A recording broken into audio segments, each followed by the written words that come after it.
Okay. So now the data is what we are expecting. We have put a comma and we have removed the tab. Now, any doubts, guys, till now whatever we have done? So we have seen a simple stuff, pulling the data from a database and moving to an output, which is a flat file. Any doubts?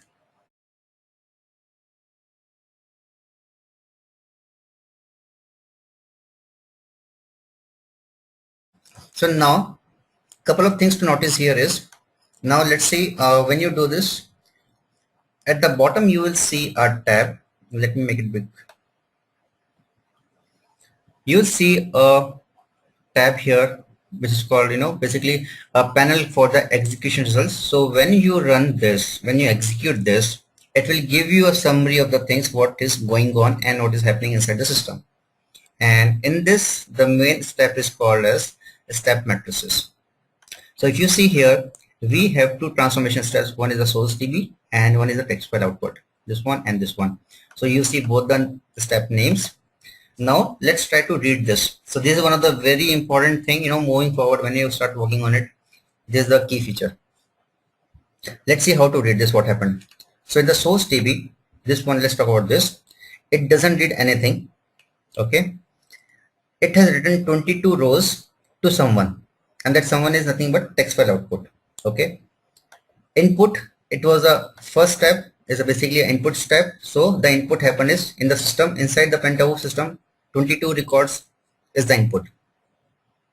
It is not an output step, so it's 0. It has neither done any updation. Now the record has been rejected and there was no errors identified. As of now, the status of this particular step is finished. The time it took is 0.0 seconds and the speed at which it run is 1100 records per second. Okay, clear with the first line? Now let's talk about the next line. This is a text file output. This is a step name. It has read 22 records from someone, and that someone is nothing but the previous step always. Okay, so 22 records read. Again, it has written 22 records. It has written to the your file system 22 records. So 22 reconciliation done, and the output is it has read 23 records. Can anyone tell me why it has written 23 records when we received even 22 records only? Why one extra? Correct.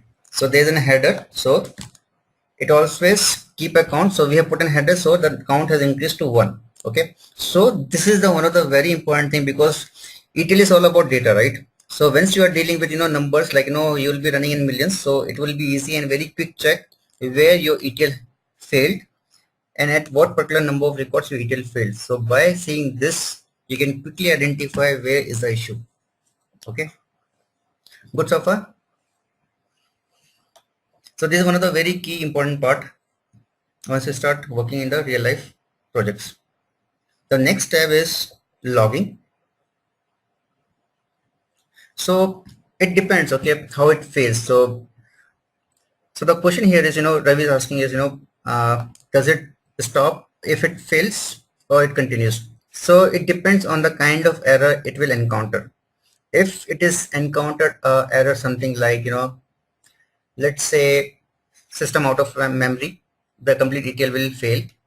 The another error would be like, you are writing something into a database and the expected value is numeric and you are feeding the string value to it. Okay, database will throw an error. So in that case, ETL won't fail completely, and also it depends how you handle it. So we will also see as a part of the course how to do the error handling. If the error if the ETL fails, even though we want the ETL to continue. Okay.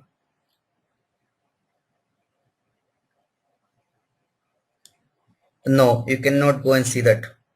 Till that detail level, you cannot go and see it.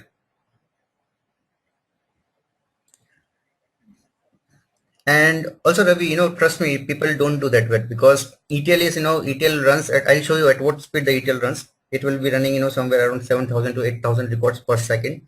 And if you start maintaining that, if you start logging each and every row, the ETL will become damn slow. So people will stop. So because the the biggest pain point in the whole world is writing speed of the spindle of the hard disk. The speed is not really increased a lot from the last couple of years, actually in a decade or so. So that's the bottleneck. So the next thing is the logging one. In the logging, you will see the complete logging what happened line by line inside the system. Okay, so this will help you. So if any time you face any issues, any errors you get, you can go and start reading this. So it will quickly tell you what happened, and we'll also try to see if any error comes up, how to debug it and how to fix it up. So as a part of this, when we start moving, but this is the place logging, and which will help you to identify what happened with the system. Okay, so this is basically used for debugging purpose. Execution history. If you're logging your logs in the database, you will see what happened. Okay, so as we move forward, guys, so the idea here is focus on these two tabs. We start moving forward from now, and we'll come to the other steps. Okay, other tabs. So we are done with the small thing. Now let's move and do something quickly, some other stuff. So now we will quickly see couple of important steps in the table input. Sorry, this input folder is CSV file input, how to read the CSV files. Data grid, I'll talk about what is the functionality of it. Fix file input, generate rows, get data from an XML.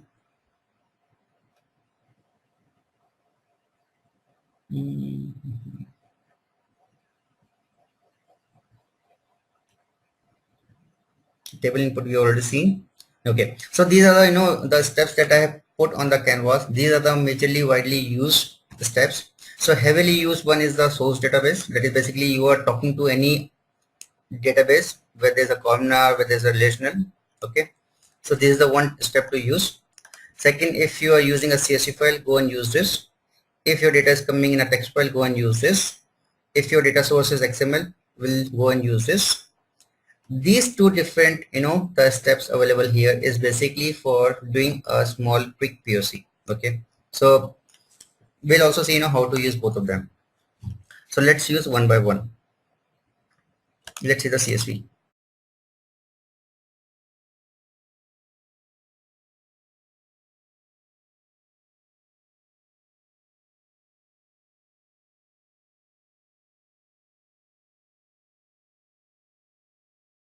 So what we have done is so in the earlier step, if you have seen here in this transformation, what we did was we pulled the data from our database and we put into a flat file, and we created basically a CSV file because all the fields were comma separated. Now in this step, what we are doing is we are using a CSV file input step, and I have given the file what we just created in the last step. You can go and define the delimiter here as comma. Enclosure by default, we use quotes. This is a buffer size. You can go increase and decrease. Okay, and the idea here is if you have a good amount of RAM, you can increase this. Okay, so in terms of performance tuning, you can go and modify this value based on your RAM available in the machine. But do remember, if you give more space to it, you have to make sure that you have good amount of RAM, because it will put more data inside RAM. My header is present in the file, so I have put a check on this. And running in parallel, you can go and click on it. So the same file, it will open up and it will start reading multiple sections of the file. Okay, so this will help you in processing the file very quick. Now once you do a get field, so suppose once you have defined the file name here, click on get fields. Automatically Pentaho will read the file and identify the data type, and also the headers automatically will come up. Then you can go and define and modify it based on your requirement. So I'll talk about the lazy conversion. Just give me a minute. I'll just talk about the lazy conversion. Okay. And then you can go and define currency. If you want to go and put it, you can go and modify all those things. Okay. If you want to do this string, you can go and say trim both. You can go trim both. If you want to preview data, you can go and preview the data. Okay. So I don't want the length. So if you see the length is increased. So it has put 00. I don't need this kind of formatting. So I'll leave Pentaho to adjust itself. Good. So now I will move this data to a database. Okay. So for moving the data to a database, I'll push this data to a database table, let's say, and then what I will do is I'll pull table output and join both of them. Double click on it. If you already have a database connection, you can go and choose. Otherwise, go and create a new one.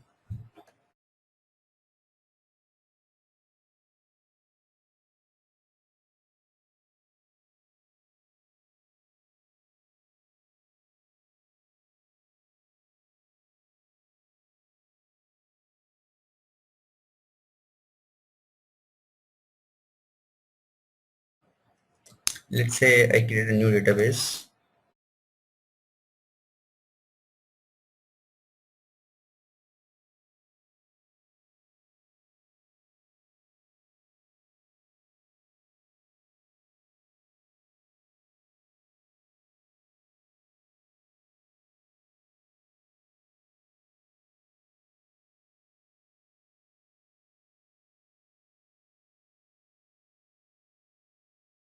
Okay, so now we have created a database connection.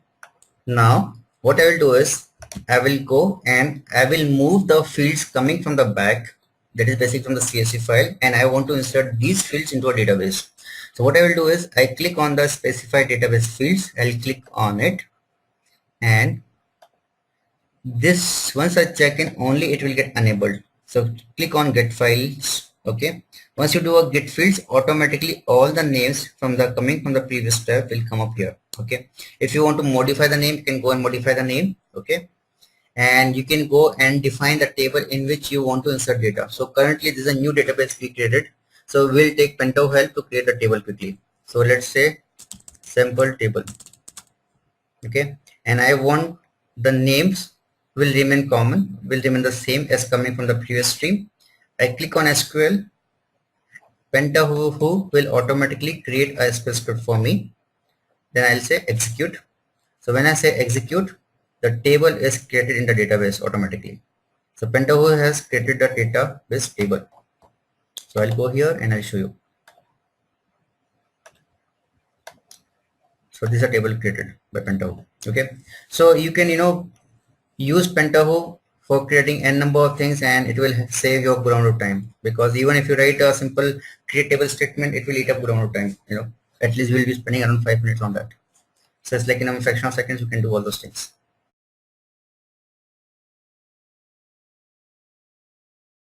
So let's push the data out. Done. Data loaded.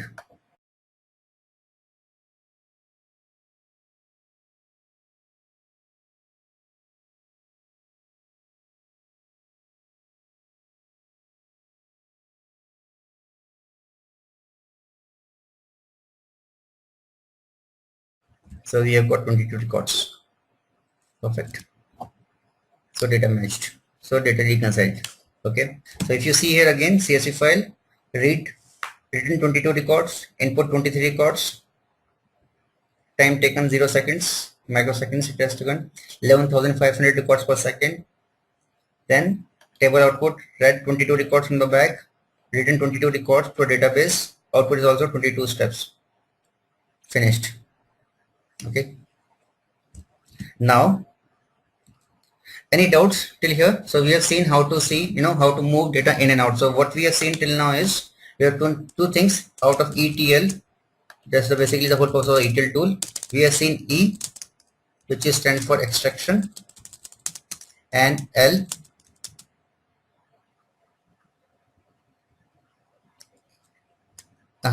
basically which is called as loading. So we have seen these two things, extraction and load. So the question from So can you, yeah, okay, we can skip the rows. So for the skipping the rows, you have to put a logic in between. Okay. And that is basically we go to the transformation part. So in the transformation part, we'll do it. So once we move to transformation, so the whole agenda, we'll try to see, we'll complete input folder and we'll complete the output folder. Okay. So only the movement in and out. Okay. So now coming back to the one point you asked earlier was a lazy conversion. So the whole idea for the lazy conversion is, it will, so a couple of times what happens is you have some data types like a date and all, okay? It comes with a particular format. So once any system, whether any tool, whether it's Pento or any Java program, you go and read a date, it will have its ASCII value attached to it. So what we are trying to say here is don't convert the date format to a particular format which is already assigned to it. Okay, read the ASCII values and just pass it on. Okay, so that's called lazy conversion. Okay, and if you don't click the lazy conversion, it means that go at the first step, read the ASCII value and then convert to the required format. Okay, so the idea here is, in order to improve the speed, people do it. People don't want to bring the data into a date format. If you are into, if you are comparing the date format matching one to the other, then you do it. Otherwise, you will be consuming good amount of memory in order to do the conversion. So in order to make the performance good, people go and say lazy conversion because the conversion will happen later on. So this will give you performance benefit. Good so far?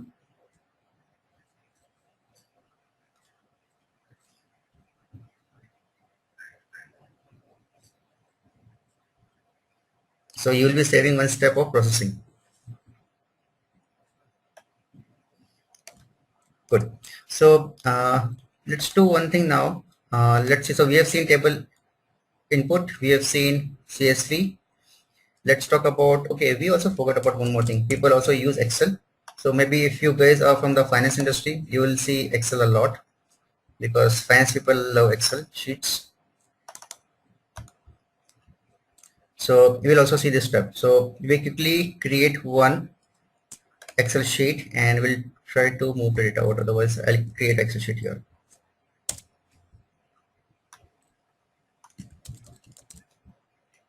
So if you want to disable, let's say now we'll push out the same data what we got from CSV into an Excel sheet. So from CSV, I pull out Microsoft Excel output. So now we'll create a Excel sheet and then we'll use this Excel sheet as input. Okay. So the same thing, now if you learn one particular step for any of the file related, all of them are simple and all of them are similar actually. So again, you have to go give the path where you want to save the Excel files. So let's say my Excel output is sample data Excel. Now by default it will be .xlx. If you want to put .xlsx, you can go and define that extension. Content, again the similar, append. If you want to append the data, append. Header, you want to pass it on, yes, we need header. Encoding, you can go and define. So these are the standard encodings available in the market. So if any data you want to encode and give back, ask your client based on the need, you can go and do it. Again the same funda here, split after every X amount of rows. You can go and this is the same functionality I was talking about. You can limit the number of rows in a file so that it will, the same number of records will be equally divided to a number of files. Now, yes, Sham, definitely you can load Excel sheets. So in the next step, after this only I'll show you how to load the data from Excel inside Pento. Okay. So in an Excel workbook, which particular sheet where you want to load the data, so you can go and name the sheet. Let's say sample data. You can just name the sheet as sample data. If you want to protect the sheet, click on this, put the password here. Auto resize the column, you can go and do all those things. So you can use this particular step also in order to create an Excel report. Okay, some of the people I have seen in the finance industry, people use this as a reporting tool. And if you want to use template, you can go and click on it and you can just use any of the template so that the formatting will automatically come accordingly. And custom here again, as I said, many of the people in the finance industry use as a reporting step. So you can go and make it a colorful, header font, header size, and all those things you can go and do it. Yeah. So this is all about formatting. I won't go inside this. Okay. I'll skip this. You can just play around with this.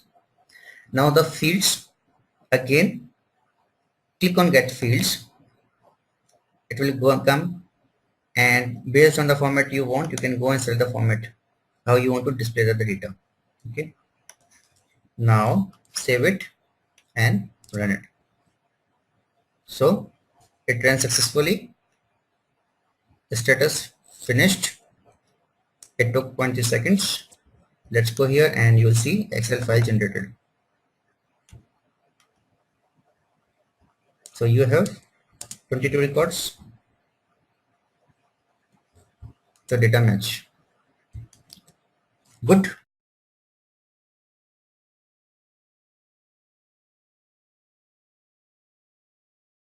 Now what we'll do is, so in order to make inactive, so now if you really see, I have two steps. Right now we have three steps, 1, 2 and 3. So if you don't want data to get pushed here, you disable this. So the how to disable it, either do a right click and say disable hop. It will become grayed out. Okay. And if the hop is active, it will be enable hop, it will be dark in color. Got it? How to make disable? So when we said disable, that means data won't flow from this step to this step. Okay. So if I run this one more time, data will go only to the Excel output. Data won't go to this. But if I make this active like this, data will go to this also. So we have 3 steps. Got it? Yeah. All the tools, all ETL tools in the world are almost similar, except a few differences. But yeah, it will be very easy to pick if you have worked on any of the ETL tool. It will be pretty easy. So a couple of differences on the SSIS front is, in SSIS something, you don't have something like this. Okay. I cannot do a get fields kind of stuff. Okay. So if suppose I have taken a very simple example in like 3 columns only, but if you really go into, if you're playing with the log files and all, you have around 50 or 60 or 80 columns. In SSIS, you have to go and type each and every column. You have to go and type each and every data type, and that's pretty much criminal waste of time. So, this is one of the advantage of Pentaho, and other couple of advantages. SSIS has n number of bugs actually. I used it, and after using 1 or 2 years, I stopped working on it because there are many bugs and the support is also not so great. And again, Pentaho is free of cost. SSIS is paid. If you have purchased a SQL Server Standard Edition, then it's free of cost.